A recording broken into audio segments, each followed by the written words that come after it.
Hello guys, তোমরা সবাই কেমন আছো? আশা করি অনেক ভালো আছো। তো আমিও ভালো আছি। দেখো, বিকালবেলা করে বেরিয়ে পড়েছিলাম তো একটা জায়গায় যাওয়ার উদ্দেশ্যে, একটা বাড়িতে যেতাম। তো সেখানে যার উদ্দেশ্যে বেরিয়ে পড়লাম আমি, বাবা, মাসি সবাই মিলে।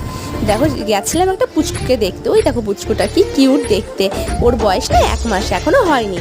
তো দেখো, মানে ঘুমিয়েছিল। আমরা যখন যেই চিল্লিয়েছি তখন তাকিয়েছে। তারপরে আমাদেরকে অনেক কিছু এখানে খেতে দিয়েছিল, তো সেই ক্লিপগুলো নেওয়া হয়নি। এই যে বাড়ির ভিডিওটা একটু করলাম, এখানেই গেছিলাম। তারপরে না একটা দুর্ঘটনা ঘটে গেছিলো। এই পাখিটা কারেন্টের শর্ট খেয়ে মারা গেছিলো হঠাৎ করেই। তারপরে আমরা বাড়িতে চলে আসলাম, একটু রাত হয়ে গেছিলো। বাড়িতে চলে আসার পরে দেখো কিছু মাছ, এই দেখো কি সুন্দর মাছগুলো, মানে আমি মাছের নাম জানি না, কিন্তু এত সুন্দর করে এই মাছগুলো রেখেছিল না, খুব সুন্দর লাগছিলো। এখানে অনেক রকমের মাছ আছে। দেখো ওখানে অক্সিজেনের মেশিনটা দেওয়া ছিল। তো নানা রকমের মাছ ছিল। এই মাছের নাম যদি কেউ জানো কমেন্টে জানিও। তারপরে দেখো এইগুলো খেতে দিচ্ছিলো মাছগুলো।